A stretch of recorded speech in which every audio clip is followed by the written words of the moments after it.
Here's Patrick Johnston, beat reporter, Canucks beat reporter for the Province and Post Media, who joins us now. Hello. Hi. Unlike Edmonton air traffic controllers, I'm on the that level. was fun, huh? That was fun. And all the pilots joining on in. That's why having a Canadian team involved is fun. Yeah. Okay. The big story today, Frank Saravelli reporting the Vancouver Canucks are actively shopping Ilya Mikheyev here. They are trying to get rid of the contract in order to sign free agents. What do you make of it? And what do you think the success rate would be here? Well, I mean, it's not a surprise. He's a player that got hurt, has not fit, did not score, makes a lot of money. The success rate on that last item, or the last two, because of those last two items, I suppose, make it pretty hard. I suppose, again, there was a universe that we used to have where you could have called Arizona and said, hey, can we do a deal? We don't live in that universe anymore. But yeah, there are teams that still need NHL players. If you're San Jose or you're Chicago and you've got some cap space to spurn, Columbus, you got some cap space. Say that 10 times fast. Yeah, maybe there's a deal to be made. I mean, obviously, you're paying someone to take your problem away.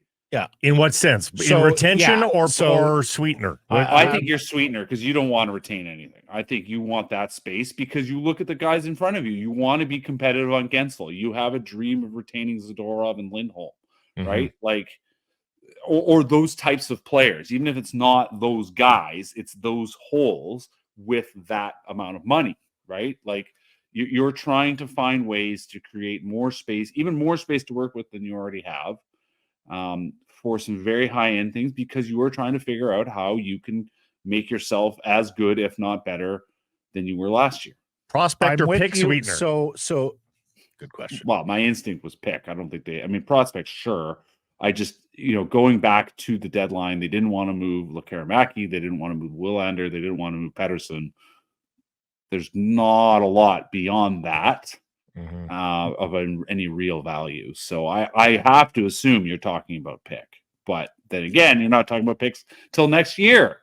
Real future, real futures. Anyway, unless you get something, unless you make some deal with involving Hronek and on and on and on and on. Listen, there could be other options here. There could be other ways to make these things work. But if you're just looking at the simple math of it, that's what I see. Well, and let me just challenge you on this. Always. Let's go. All right. Gloves off here. Johnston, Queensbury rules. I fully concur that retaining is not ideal for this coming year because somewhat defeats the purpose. Like you're trying to get rid of as much money as you can. But to listen to the commissioner, and this is one where I think you can take his word for it, cap going up to $88 million this year. He sees future cap growth as well. I think that's pretty certain. I don't think retaining next year is going to be as problematic. And you look at everything draft and cupboard wise with the Vancouver Canucks, no first, second, or fifth this year, an additional 6 for what it's worth. No third next year, no third the year after that. And of course, coming off a draft where you did not have the full, I shouldn't say you didn't have the full complement of picks because you made 7 picks, but you didn't have a second rounder this past year either. I'm more inclined to retain, given that it's, you're not retaining a huge amount here, at least I wouldn't hope so, than to further deplete the future cupboard. No? I mean, the future cupboard continues to be a problem. So it's you're trying to win now. Adding to that program. Yeah, well, like that's the thing. You're trying to win now. That is the task of the GM at all times, right? The task of the GM is to win, and more often than not, that comes at the expense of the future. So, in the end, I think the equation really is the equation really is about trying to optimize what you had last year, recreate what you had last year, and then make it better. And you're literally looking at what's in front of you, because in the end, you look at a guy like JT Miller, he has 2, 3, 4 years from now, he is not going to be as good as he is right now. Like, that's just the reality. He still may be pretty good, but the odds are that he isn't. So you have to play what's in front of you right now. You have Quinn Hughes for 3 more years. You have Thatcher Demko for 2 more years. Like, the way everything is set up, you are finally emerging from the cap mess, and that is what your focus is. So whatever the consequences are, you're trying to optimize as much space, cap space as you're right now. That is where they put themselves.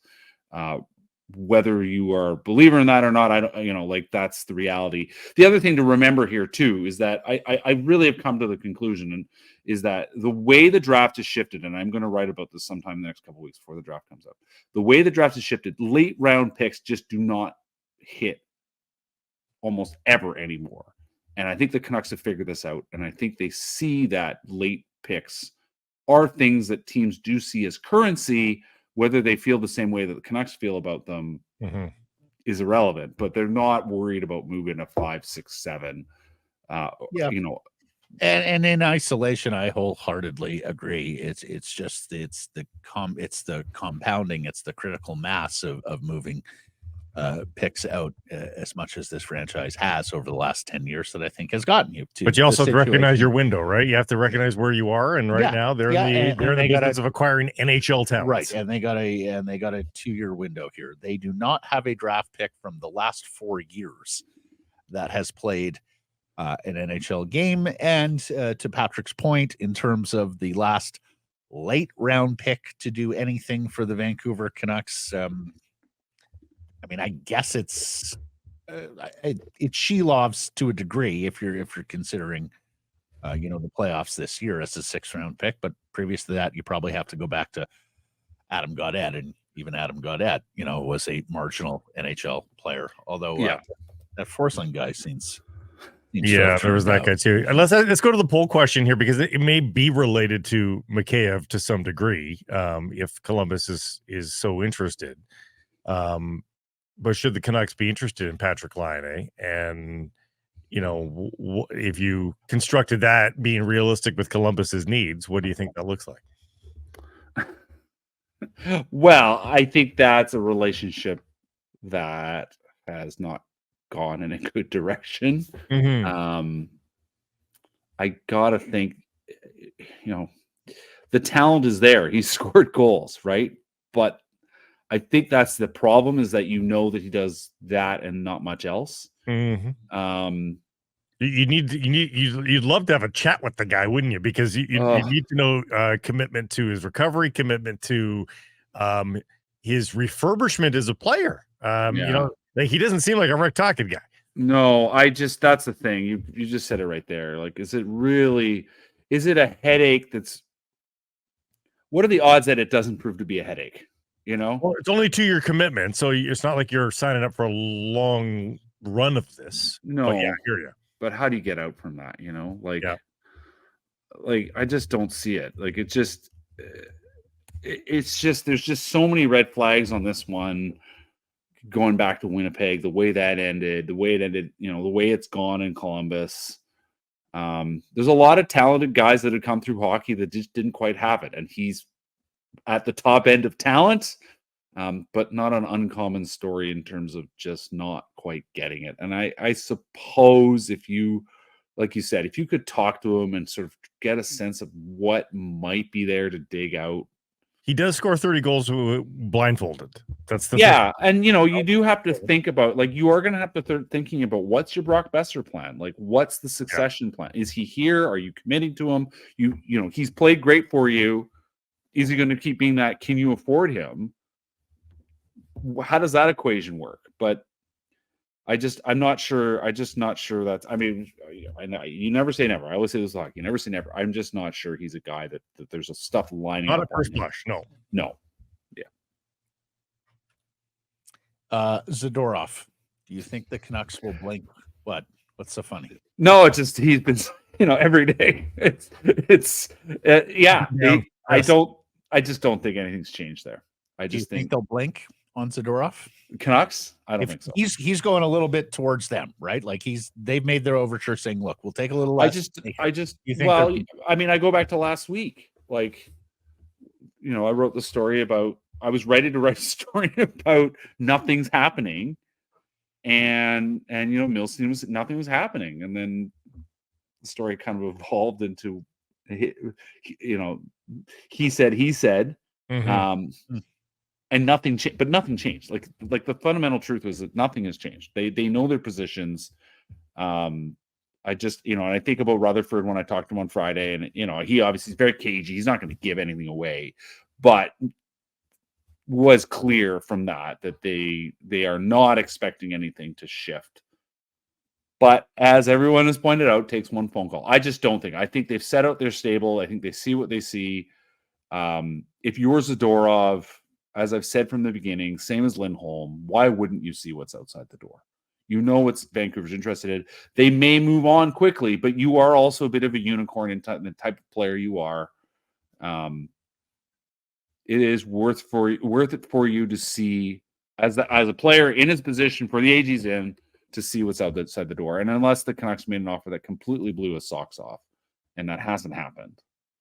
But wait a second, I thought it's not blow my socks off. I thought it was get close to my market. But price. that's what I mean. But yeah, but that's what I mean, right? Like he may make an, oh yeah, wow, that's what I really, really, really, really, really wanted. I just think he's going to look out the door. I think I think the term, it's about term and it's about AAV, and I think the Canucks have come close, but in the end, it's let's see. I think they're just at let's see what's out there. Good Spice Girls reference there, Peach. I missed it. What you really, really want. All I want. We've been in a fundamental debate here, and it can be for Laine figures into this, other free agents like Jay Gensel as well. Are you a quantity or quality acquisition guy as the Canucks get towards July 1st? Lots riding on this answer, Peach. Yeah. Quality. Which Christmas party are you invited to? No. I don't like the way the question was phrased. It's leading. Do you believe they are so complete a team that they just have to go out and get that scoring winger, or do you think they mean multiple I don't pieces? like the way you phrased that. Well, question. There you go. So now he's got two questions. What's the question? He can choose to take your leading one or my leading one. A volume Gensel or two wingers adding up to Gensel. A volume of middle class or again, upper middle class in one case. Okay. Like, so if Gensel's the first line winger, do you just go and get two second line wingers? Is that what we're saying? Right, or two to three, yeah. Yeah. Like, do you go get a $6 and $3 million winger, or do you go pay $9 million for Gensel? Okay, that's fair. And are we classifying Pius Suter as a second line winger? No. We're classifying Pius Suter right now as your third line center. I understand that, but would you consider him as someone who could be a second line winger? No, I would think preferably you're trying to upgrade. So so you're getting an upgrade on Pius Suter. I mean, I think realistically, the $6 million winger for sure is an upgrade on Pius Suter. The $3 million guy may or may not be, because the $3 million guy is a replacement for Joshua. Right.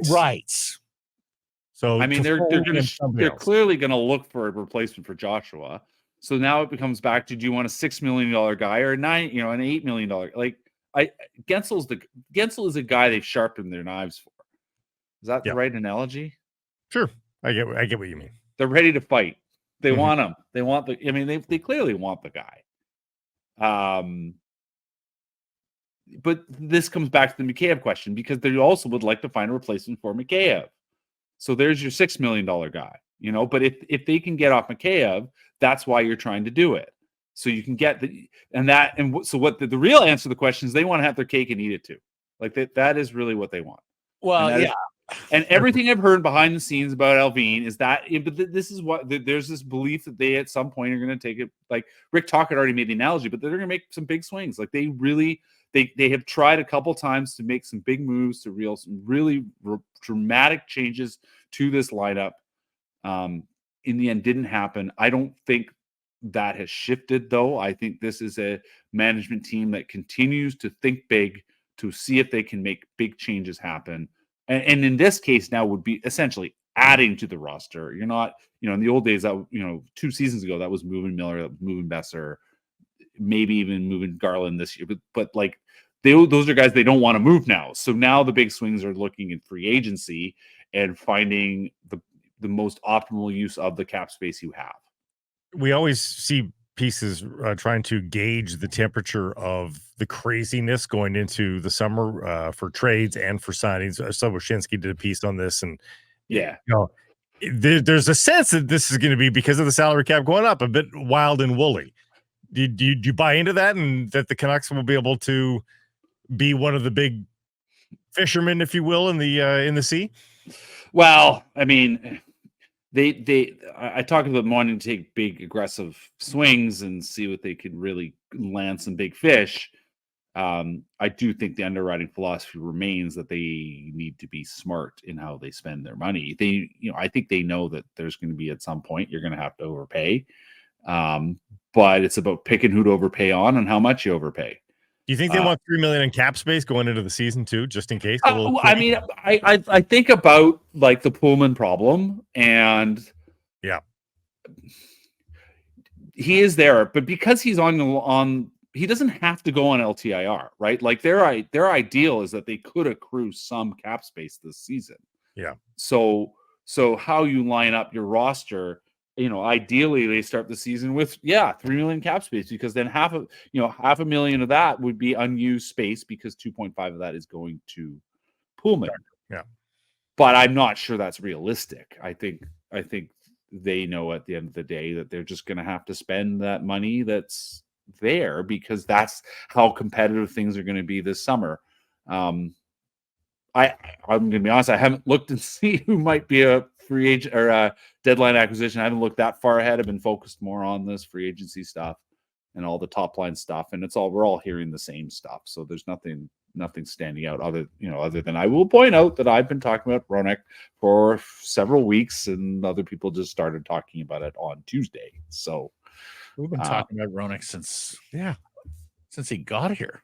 No, but in terms of the will they trade him? I mentioned this. Well, I in May. Put it this way. I think posturing that they draft this line is the right way to go. Yeah. I have somewhat of a doubt that is a firm deadline. But I understand why that's preferable to have something done. Like, guys, the path of least resistance is one I think one should really consider when trying to forecast what a club is going to do. And the path of least resistance for the Vancouver Canucks is signing Flip Hronek as opposed to trading him, and bringing Nikita Zadorov back and saying, okay, we feel good about our defense, Myers as well, and say, we still feel good about our defense. Yeah. So I wouldn't be surprised if either player is back. What I'm more interested, or what I find more intriguing, is that you listen to Alvin's comments about 3 centermen during the course of the year and in the year-end presser. Yeah. And you juxtapose that against 7x7 and trying to re-sign Lindholm. It sounds to me like the general manager has a firm idea that he wants to be 3 deep at center, which, for me, okay, you're probably not in the Chandler Stevenson market. That's probably a little too much for a third line. Are you in the Matt Duchene market? Are you in the Sean Monahan market? Are you in the Alex Wenberg market, the Adam Henrique market? Like, that next tier of center is what interests me, particularly if they don't land against or don't land the $9 million winger. Is that fair, Peach? Yeah, I think that's a totally fair view on it. The other thing about going and looking at your 3C is that it's not something you have to commit to long term necessarily. You could look at it. You could look at an older player who's only going to be here for a year to try to do the Ian Cole thing. that guy doesn't, Puce, part of the rationale with Suter was the thinking was, and he played very well, and he never really got a run as 3C with the way the lineup ended up being. He could very well do it, but sure. I mean, to go back to the original point, like, can you find Suter's good? Can you find someone who's better than Puce Suter? And of course, you want to find that guy. That's Adam Henrique, isn't it? He's 34. You can give Adam Henrique 2 years. Like, that's the kind of thing. Yeah. Like, I was thinking about that, like Tyler Johnson, like, like there's guys on this. This is me just speaking out loud. This is not anything I heard, but like Wenberg, like there's an interesting list of guys in that range that will be out there and available potentially as a number 3 center. So yeah, the point about that, Alvin was very clear on what they saw, that they recognized how useful that was for them and how valuable that was in the playoffs. Once again, you've made us smarter. Thank you for this. Happy anniversary. Give our best to Candace. Okay. Thanks, boys. All right. Hey, everybody. If you're enjoying what you're seeing here, then follow along with Sekeres and Price on YouTube. I promise more content coming. The kids call it subscribe on YouTube. Well, how about liking it? Do that as well. Smash it right now.